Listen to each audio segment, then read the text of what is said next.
Hello दोस्तों, कैसे हो आप सभी। तो एसएससी बाबा के ऑफिशियल यूट्यूब चैनल पर आपका स्वागत है। आज की वीडियो में हम पढ़ेंगे मानव पाचन तंत्र यानी ह्यूमन डाइजेस्टिव सिस्टम। तो जो ह्यूमन डाइजेस्टिव सिस्टम है उसमें होता क्या है, सबसे पहले हमें ये जानना ज़रूरी है कि जो हम खाना खाते हैं उसको छोटे छोटे में पार्ट्स में तोड़कर उसे पचाना ही पाचन तंत्र या डाइजेस्टिव सिस्टम का काम है। और जैसे ही हम खाने को अपने मुंह में रखते हैं उसका डाइजेशन स्टार्ट हो जाता है। तो सबसे पहले समझते हैं पाचन। पाचन क्या है? पाचन वह रासायनिक क्रिया है जिसमें जीव एंजाइम्स की मदद से भोजन के बड़े अणुओं को जैसे कार्बोहाइड्रेट, वसा और प्रोटीन को छोटे अणुओं जैसे कार्बोहाइड्रेट को तोड़ दिया ग्लूकोज में, वसा को तोड़ दिया फैटी एसिड यानी वसीय अम्ल और ग्लिसरॉल में, तथा प्रोटीन जो है वो टूट जाते हैं अमीनो एसिड में। तो ऐसे परिवर्तित करके उनको अवशोषण के योग्य बना देते हैं। यही हमारा पाचन क्रिया है। तो अब आगे बढ़ते हैं कि पाचन तंत्र में भाग लेने वाले विभिन्न अंग कौन कौन से। तो जैसे ही मैंने अभी बताया आपको कि जो मुंह में जाते ही पाचन स्टार्ट हो जाता है तो मुंह में सबसे पहले आती है लार, जिसे हम इंग्लिश में बोलते हैं स्लाइवा। तो स्लाइवा है उसमें अमाइलेज और टाइलिन नामक एंजाइम पाए जाते हैं जो जिससे कार्बोहाइड्रेट का पाचन होता है। और जो पाचन क्रिया है वो मुंह में ही चबाने के साथ स्टार्ट हो जाती है और लार भोजन में ठीक ढंग से मिल जाती है तो जो भोजन को पचाने में उसकी मदद करती है। आगे बढ़ते हैं कि जो लार है मुंह में लगभग 600 लार ग्रंथियाँ होती हैं जिसमें 3 जोड़ी मेन होती हैं। एक तो पैराटिक लार ग्रंथि जो सबसे बड़ी होती है, फिर सबमैंडिबुलर और फिर सबलिंगुअल। कौन सी? सबमैंडिबुलर और सबलिंगुअल। ये छोटी होती हैं और बड़ी कौन सी होती है? सबसे बड़ी लार ग्रंथि पैराटिक। आगे बढ़ते हैं। मानव लार में टाइलिन और लाइसोसोम एंजाइम पाए जाते हैं जी। जो टाइलिन है वो मंड या स्टार्च जिसे हम बोलते हैं उसको माल्टोज में परिवर्तित कर देता है। किसमें? माल्टोज में। टाइलिन किसको किसमें? टाइलिन स्टार्च को माइलेज में, सॉरी माल्टेज में। अच्छा, लार में जो होता है 98.5% तो होता है पानी और 1.5% होते हैं इसमें एंजाइम जिनको हिंदी में बोलते हैं प्रकीर्णक। ये हल्का अम्लीय होता है, इसका पीएच मान होता है 6.8। यानी जो लार है हमारे पास मुंह में उसका पीएच मान कितना होता है? उसका पीएच मान होता है 6.8। ठीक है जी। आगे बढ़ते हैं। दूसरे हमारे पास आता है यकृत। ये हमारे शरीर की सबसे बड़ी ग्रंथि है। अगर पूछा जाए शरीर की सबसे बड़ी ग्रंथि यकृत, और इसका वेट कितना होता है? इसका वेट होता है 1.5 किलोग्राम। यह शरीर के उदर गुहा के दाहिने डायफ्राम यानी दाएं साइड स्थित होती है। यकृत के दाहिनी और निचली सतह पर पित्ताशय यानी गल ब्लैडर होता है। और यकृत जो है हमारे कोशिका, यकृत एक विशिष्ट द्रव का स्त्राव करती है जिसे हम बोलते हैं पित्तरस। ठीक है जी, इंग्लिश में बाइल। आगे बढ़ते हैं।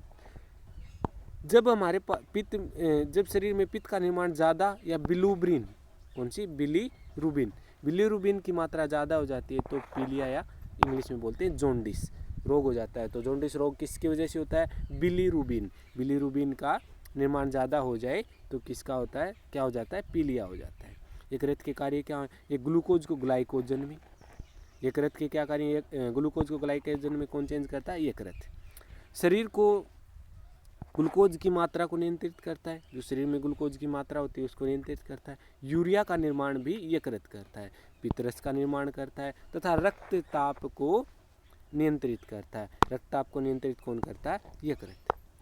अग्नाशय ग्रंथि से अग्नाशय रस निकलता है जिसमें ट्रिप्सिन, इमाइलोप्सिन और स्टीएप्सिन 3 पदार्थ पाए जाते हैं। कौन कौन से अग्नाशय रस में? ट्रिप्सिन, इमाइलोप्सिन और स्टीएप्सिन।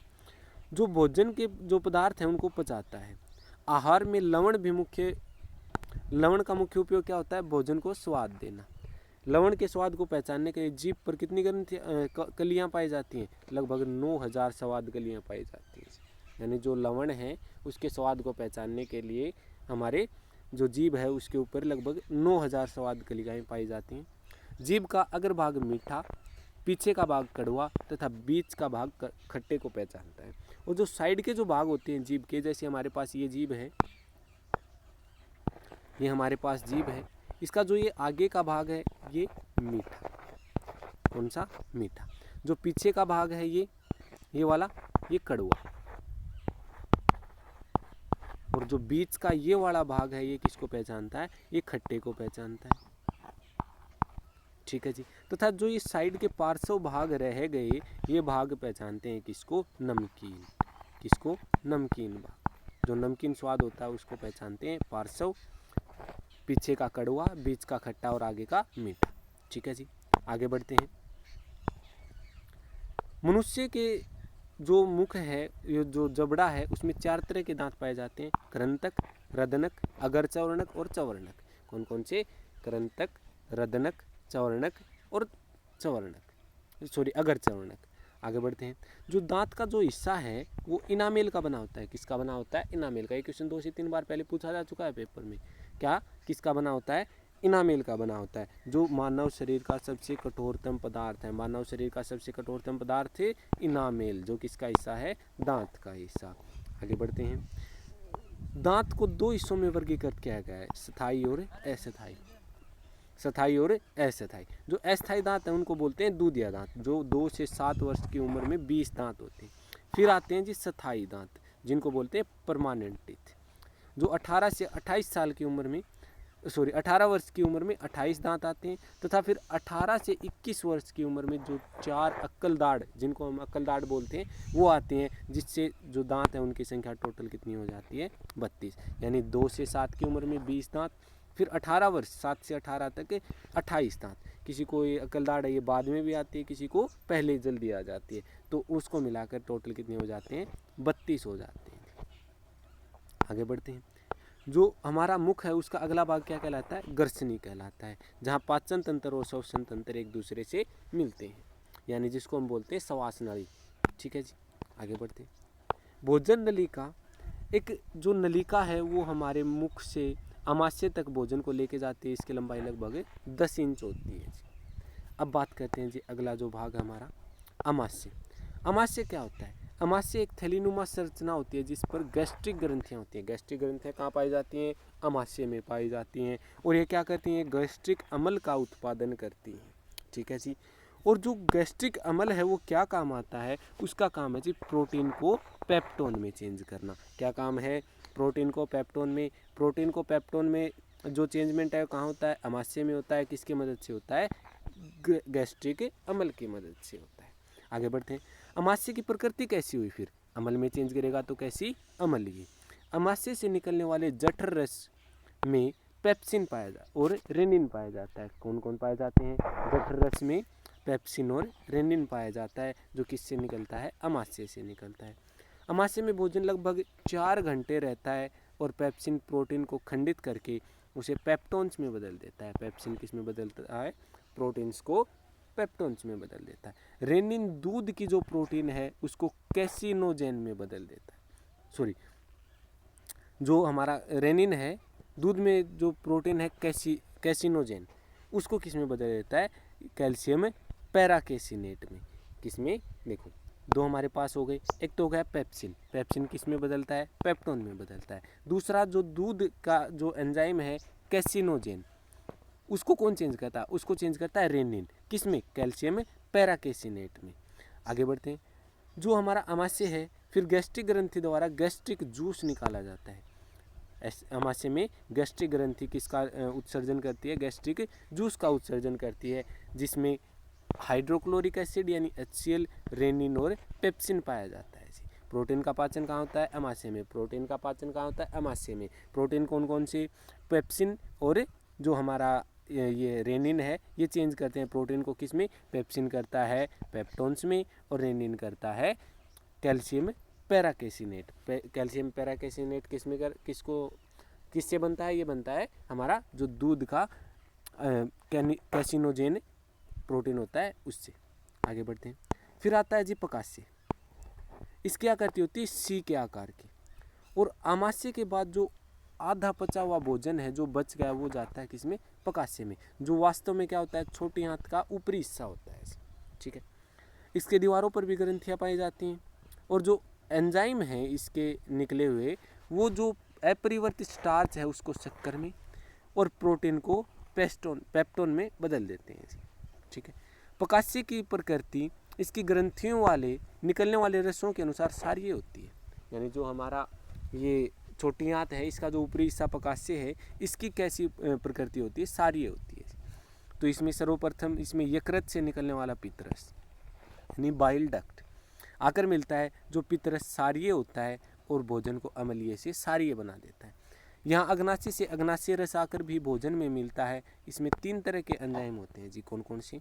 इसमें होता है ट्रिप्सिन। सबसे पहला क्या है? ट्रिप्सिन। ट्रिप्सिन क्या करता है? ट्रिप्सिन करता है और पेप्टोन को पॉलीपेप्टाइड और अमीनो एसिड में परिवर्तित कर देता है। ट्रिप्सिन क्या करता है? प्रोटीन को पेप्टोन में, जो प्रोटीन और पेप्टोन है उसको पॉलीपेप्टाइड और जो अमीनो एसिड में चेंज कर देता है जी। दूसरा अमाइलेज। अमाइलेज क्या करता है? अमाइलेज मंड को घुलनशील शर्करा में चेंज करता है। और तीसरा है लाइपेज, जो इमल्सिफाइड वसाओं को ग्लिसरीन और फैटी एसिड में चेंज करता है। तीसरा क्या है? तीसरा हमारे पास लाइपेज। लाइपेज क्या करता है? इमल्सिफाइड वसाओं को ग्लिसरीन और फैटी एसिड में चेंज कर देता है। तो इसमें 3 एंजाइम कौन कौन से हो गए? पहला हो गया ट्रिप्सिन। ट्रिप्सिन क्या करता है जी? प्रोटीन और पेप्टान को पॉलीपेप्टाइड में चेंज करता है और अमीनो एसिड में चेंज करता है। दूसरा है हमारे पास अमाइलेज।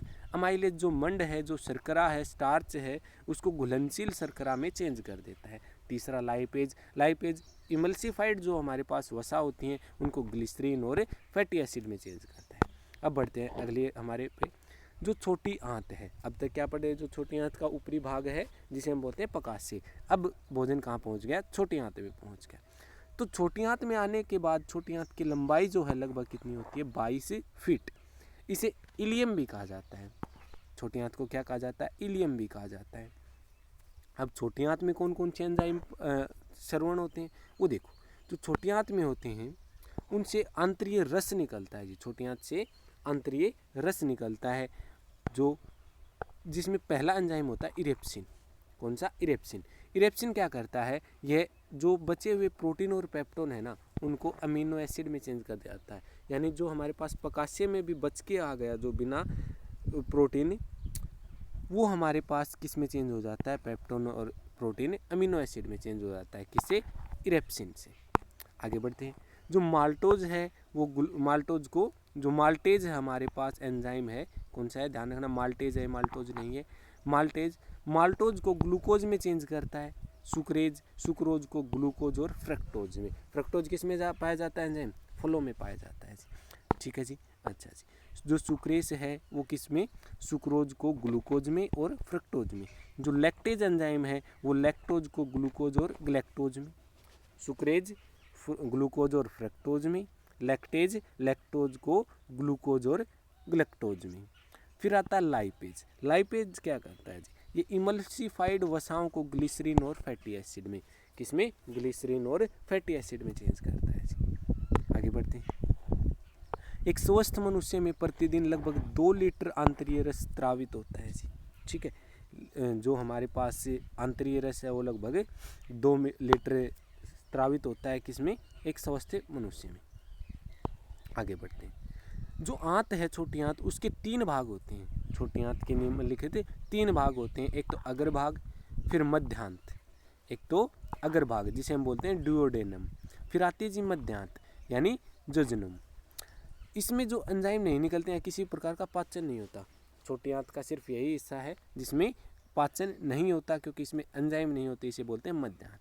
और तीसरी आती है जी शुद्रांत। इसमें पूर्ण पाचन होता है, जिसे इलियम भी कहते हैं। शुद्रांत को ही इलियम कहते हैं। और इसमें पूर्ण पाचन होता है भोजन का, और साथ ही अब्जॉर्प्शन या अवशोषण यानी एनर्जी भी स्टार्ट हो जाती है जी बननी। आगे बढ़ते हैं। जो बड़ी आंत है, अगला पार्ट आता है जो हमारे पास छोटी आंत के बाद भोजन जो है वो बड़ी आंत में प्रवेश करता है, और जो बचे हुए अपशिष्ट पदार्थ हैं जो भोजन के, वो बड़ी आंत में आते हैं जी। यहाँ सिर्फ जल का अवशोषण होता है, और इस क्रिया के बाद जो अपशिष्ट पदार्थ है जो मल के रूप में मलाशय से बाहर निकाल दिया जाता है। पाचन क्रिया में सिर्फ यही एक मुख्य भाग है बड़ी आंत का, जो एक काम है, मेन काम वो यही है कि जो बचे हुए भाग है उसमें से जल का अवशोषण करके जो अपशिष्ट पदार्थ है उसको निकाल दिया जाए। इसका मुख्य काम देखो, यह जल एवं खनिज लवणों का अवशोषण करना है जी। बड़ी आंत के 2 भाग होते हैं, एक अंदनाल और एक कोलोन। ठीक है जी। तो आज हमारे बात इतना ही मानव पाचन तंत्र में। इस वीडियो को अगर आपको पसंद आई है तो लाइक करें, शेयर करें अपने दोस्तों के साथ, और हमारे साथ टेलीग्राम ग्रुप में जुड़ने के लिए जो आपको लिंक दिया गया है डिस्क्रिप्शन में, उसको फॉलो करें, और आप उस पर जाकर इस आज की वीडियो की आप PDF कलेक्ट कर सकते हैं। Thank you. Have a good day.